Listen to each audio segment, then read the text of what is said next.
അസ്സലാമു അലൈക്കും. ബിസ്മില്ലാഹിർ റഹ്മാനിർ റഹീം. കൂട്ടുകാരെ, എല്ലാവർക്കും സുഖമല്ലേ? ഇന്നത്തെ വീഡിയോ എൻ്റെ പ്രിയപ്പെട്ട 6ാം ക്ലാസ്സിലെ കൂട്ടുകാർക്ക് വേണ്ടിയാണ്. ഈ വീഡിയോയിൽ നമ്മൾ നോക്കാൻ പോകുന്നത് ക്ലാസ് 6 തജ്വീദുൽ ഖുർആനിലെ 14ാമത്തെ പാഠത്തിലെ തദ്രീബാത്താണ്. വീഡിയോയിലേക്ക് പോകുന്നതിന് മുമ്പ് ചാനൽ സബ്സ്ക്രൈബ് ചെയ്യാതെ ഉണ്ടെങ്കിൽ ഒന്ന് സബ്സ്ക്രൈബ് ചെയ്യണം, എന്നെ സപ്പോർട്ട് ചെയ്യണം. ഈ വീഡിയോ കൂട്ടുകാർക്ക് ഇഷ്ടമായാൽ ലൈക്ക് ചെയ്യണം, നിങ്ങളുടെ ഫ്രണ്ട്സിന് ഷെയർ ചെയ്യണം.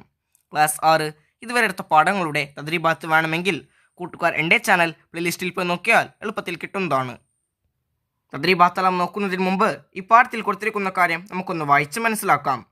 അൽ വഹദത്തു റാബിഅത്ത അഷർ 14ാമത്തെ പാഠം ഉസ്വത്തുൻ ഹസന. കൂട്ടുകാരെ, നാം ഈ പാഠത്തിൻ്റെ ആദ്യത്തിൽ ഒരു ആയത്ത് കാണുന്നുണ്ടല്ലോ. ഈ ആയത്തിൻ്റെ ഒരു പ്രത്യേകത സാക്കിനായ നൂനിൻ്റെയും തൻവീനിൻ്റെയും 5 വിധികളും ഒരേ ആയത്തിൽ ഉൾക്കൊണ്ടിരിക്കുന്നു. അവ എന്തൊക്കെയാണെന്ന് നമുക്കിപ്പോൾ നോക്കാം. ഈ ആയത്തിൻ്റെ ആദ്യത്തിൽ തന്നെ നോക്കൂ. വല ഇൻ അസാബക്കും. ഇവിടെ സാക്കിനായ നൂനിന് ശേഷം ഹംസ വന്നിരിക്കുന്നു. നമുക്കറിയാം, സാക്കിനായ നൂനിൻ്റെയോ തൻവീനിൻ്റെയോ ശേഷം ഹൽക്കിൻ്റെ അക്ഷരങ്ങൾ, അതായത് ഹംസ ഹ, ഐന് ഹ, റൈന് ഹ, ഈ 6 അക്ഷരങ്ങളിൽ ഏതെങ്കിലും ഒരു അക്ഷരം സാക്കിനായ നൂനിൻ്റെയോ തൻവീനിൻ്റെയോ ശേഷം വന്നാൽ ഇൽഹാർ ചെയ്യണം, അതായത് വിളിവാക്കി ഉച്ചരിക്കണം. അടുത്തത് ഫളുലും മിനല്ലാ. ഇവിടെ തൻവീനിന് ശേഷം മീമ് വന്നിരിക്കുന്നു. സാക്കിനായ നൂനിൻ്റെയോ തൻവീനിൻ്റെയോ ശേഷം നൗമി, നൂന്, വാവ്, മീമ്, യാ, ഈ 4 അക്ഷരങ്ങളിൽ ഏതെങ്കിലും ഒരു അക്ഷരം വന്നാൽ അവിടെ നാം ഇദ്ഗാമും ബിഗുന്നയാണ് ചെയ്യേണ്ടത്. മനസ്സിലായില്ലേ? അടുത്ത ഉദാഹരണം കഅല്ലം. ഇവിടെ സാക്കിനായ നൂനിന് ശേഷം ലാം വന്നിരിക്കുന്നു. നമുക്കറിയാം, സാക്കിനായ നൂനിൻ്റെയോ തൻവീനിൻ്റെയോ ശേഷം ലാം റ, ഈ 2 അക്ഷരങ്ങളിൽ ഏതെങ്കിലും ഒരു അക്ഷരം വന്നാൽ അവിടെ വിധി ഇദ്ഗാമും ബിലാഗുന്നയാണ്. ഇനി അടുത്തത് തക്കും ബൈനക്കും. ഇവിടെ സാക്കിനായ നൂനിന് ശേഷം ബാ വന്നിരിക്കുന്നു. നമുക്കറിയാം, സാക്കിനായ നൂനിൻ്റെയോ തൻവീനിൻ്റെയോ ശേഷം ബാ വന്നാൽ അവിടെ എന്താണ് വിധി? അതെ, ഖലാബാണ്. ഇനി അടുത്ത വരി നോക്കൂ. കുൻതു. ഇവിടെ സാക്കിനായ നൂനിന് ശേഷം താ വന്നിരിക്കുന്നു. ഈ 4 വിധികളിൽ പറഞ്ഞ അക്ഷരങ്ങൾ ഒഴികെ ബാക്കിയുള്ള എല്ലാ അക്ഷരങ്ങളും ഇഖ്ഫായിൻ്റെ അക്ഷരങ്ങളാണ്. അപ്പോൾ ഇവിടെ വിധി ഇഖ്ഫ ആണ്. ഇനി ആയത്തിൻ്റെ അവസാനത്തിൽ ഫൗസൻ അലീമ. ഇവിടെ തൻവീനിന് ശേഷം ഐൻ വന്നിരിക്കുന്നു. എന്താണ് വിധി? ഇൽഹാർ തന്നെയാണ്. കൂട്ടുകാർക്ക് ഇതുവരെ പറഞ്ഞത് മനസ്സിലാകില്ലേ? ഇനി നമുക്ക് പാഠഭാഗത്തിലേക്ക് കടക്കാം.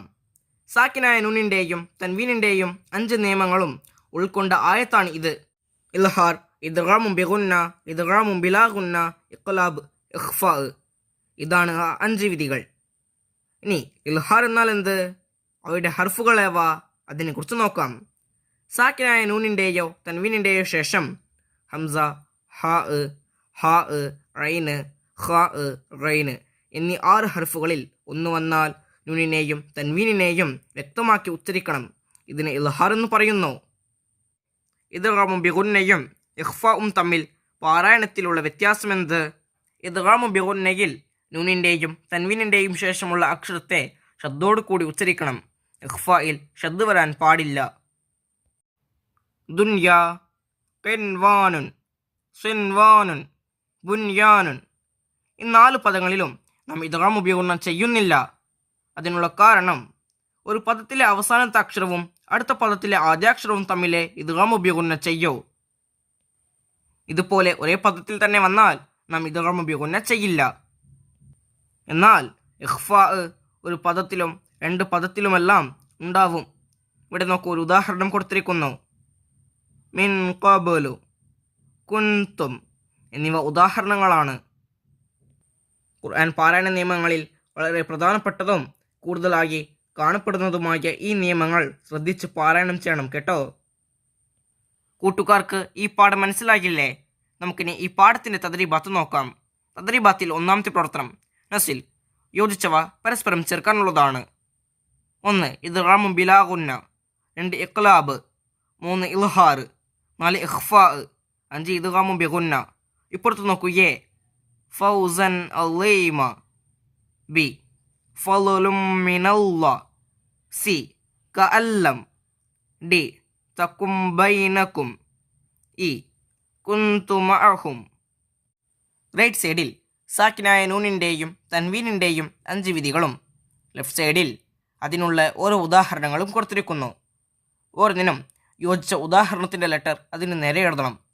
1 ഇദ്ഗാമും ബിലാഗുന്ന, അതിന് ഷുർത്ത് ഓപ്ഷൻ സി. കഅല്ലം. 2 ഇഖ്ലാബ്, അതിന് ഷുർത്ത് ഓപ്ഷൻ ഡി. തക്കും ബൈനക്കും.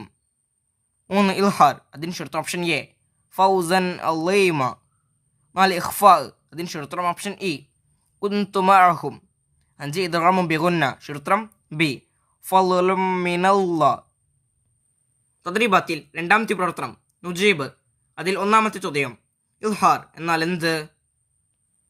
ഉത്തരം സാക്കിനായ നൂനിൻ്റെയോ തൻവീനിൻ്റെയോ ശേഷം ഹംസ, ഹാ, ഐന്, ഖാ, ഖൈന് എന്നീ 6 ഹർഫുകളിൽ ഒന്ന് വന്നാൽ നൂനിനെയും തൻവീനിനെയും വ്യക്തമാക്കി ഉച്ചരിക്കണം. ഇതിന് ഇൽഹാർ എന്ന് പറയുന്നു. രണ്ടാമത്തെ ചോദ്യം ഇദ്ഗാമും ബിഗുന്നയും ഇഖ്ഫാഉം തമ്മിൽ പാരായണത്തിലുള്ള വ്യത്യാസമെന്ത്? ഉത്തരം ഇദ്ഗാമും ബിഗുന്നയിൽ നൂനിൻ്റെയും തൻവീനിൻ്റെയും ശേഷമുള്ള അക്ഷരത്തെ ഷദ്ദോടു കൂടി ഉച്ചരിക്കണം. ഇഖ്ഫായിൽ ഷദ്ദ് വരാൻ പാടില്ല. മൂന്നാമത്തെ ചോദ്യം ഖിൻവാനുൻ എന്നതിലെ സുക്കൂനുള്ള നൂനിനെ ഇദ്ഗാമു ബിഗുന്ന ചെയ്യാതിരിക്കാനുള്ള കാരണമെന്ത്? ഉത്തരം ഖിൻവാനുൻ എന്നതിൽ സാക്കിനായ നൂനും ഇദ്ഗാമു ബിഗുന്നയുടെ ഹർഫായ വാവും ഒരേ പദത്തിലാണ് വന്നിരിക്കുന്നത്. ഒരു പദത്തിലെ അവസാനത്തെ അക്ഷരവും അടുത്ത പദത്തിലെ ആദ്യാക്ഷരവും തമ്മിലെ ഇദ്ഗാമു ബിഗുന്ന ചെയ്യൂ എന്നതിനാൽ. തദ്രീബാത്തിൽ മൂന്നാമത്തെ പ്രവർത്തനം തഖ്സീസ്. അതിൽ ഒന്നാമത്തത് നഖ്റു സൂറത്ത് തൗബ പാരായണം ചെയ്യണം. 73 മുതൽ 129 ആയത്ത് വരെ. മമുറാത്തി അഹ്കാമു നൂനി സാക്കിനത്ത തൻവീൻ, സാക്കിനായ നൂനിൻ്റെയും തൻവീനിൻ്റെയും വിധികളെല്ലാം പാലിച്ചുകൊണ്ട് പാരായണം ചെയ്യണം. കൂട്ടുകാരെല്ലാവരും സൂറത്ത് തൗബ എടുത്തില്ലേ? ഖുർആനിൽ 9ാമത്തെ സൂറത്താണിത്. ഈ സൂറത്തിൽ 73 ആയത്ത് യാ അയ്യുഹൻ നബിയ്യോ എന്ന് തുടങ്ങുന്ന ആയത്താണ്. ഇത് മുതൽ 129 ആയത്ത്, അതായത് ഈ സൂറത്തിലെ അവസാനത്തെ ആയത്ത്. ഇതുവരെ കൂട്ടുകാർ സാക്കിനായ നൂനിൻ്റെയും തൻവീനിൻ്റെയും വിധികളെല്ലാം പാലിച്ചുകൊണ്ട് പാരായണം ചെയ്യുക. തഖ്സീസിൽ രണ്ടാമത്തത് നഹ്ഫൽ ഹിഫ്ലാക്കാനുള്ളതാണ്. സൂറത്തുൽ ഇഖ്ലാസ്, വൽ ഫലഖ്, വന്നാസ്, വസൂറത്തുൽ മുൽക്ക്. ഇവിടെ പറഞ്ഞിരിക്കുന്ന സൂറത്തുൽ ഇഖ്ലാസ്, സൂറത്തുൽ ഫലഖ്, സൂറത്തുൽ നാസ്, പിന്നെ സൂറത്തുൽ മുൽക്ക് 24 മുതൽ 30 വരെയുള്ള ആയത്തുകൾ. ഇതെല്ലാം നാം ഹിഫ്ലാക്കാനുള്ളതാണ്. സൂറത്തുൽ ഇഖ്ലാസ് ഖുർആനിൽ 112ാമത്തെ സൂറത്താണിത്. സൂറത്തുൽ ഫലഖ് ഖുർആനിൽ 113ാമത്തെ സൂറത്താണിത്. സൂറത്തുൽ നാസ് ഖുർആനിൽ 114ാമത്തെ സൂറത്താണ്. ഈ സൂറത്തുകളെല്ലാം കൂട്ടുകാർ ഹിഫ്ലാക്കുക. നീ കൂട്ടുകാരെല്ലാവരും സൂറത്തുൽ മുൽക്ക് എടുത്തില്ലേ? ഖുർആനിൽ 67ാമത്തെ സൂറത്താണിത്. ഈ സൂറത്തിൽ 24ാമത്തെ ആയത്ത് ഖുൽ ഹുവല്ലദി എന്ന് തുടങ്ങുന്ന ആയത്താണ്. ഇത് മുതൽ 30ാമത്തെ ആയത്ത് ഈ സൂറത്തിൻ്റെ അവസാനത്തെ ആയത്താണ്. 24 മുതൽ 30 വരെ കൂട്ടുകാർ ഹിഫ്ലാക്കുക. ഈ പാഠം കൂട്ടുകാർക്ക് മനസ്സിലാകില്ലേ? ഇൻഷാ അള്ളാഹ് അടുത്ത സബ്ജക്റ്റുമായി നമുക്ക് വീണ്ടും കാണാം. അപ്പോൾ എല്ലാവർക്കും അസ്സലാമു അലൈക്കും വറഹ്മത്തുള്ളാഹി തആല വബറകാതുഹു.